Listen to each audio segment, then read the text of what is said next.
साबुन से जो मन का मैल छुड़ाएगा। निर्मल मन के दर्पण में वह राम का दर्शन पाएगा। निर्मल मन के दर्पण में वह राम का दर्शन पाएगा। राम नाम के साबुन से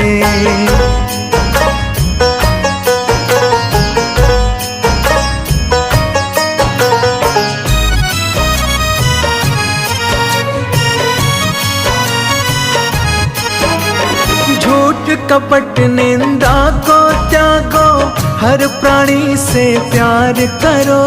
झूठ कपट निंदा को त्यागो, हर प्राणी से प्यार करो।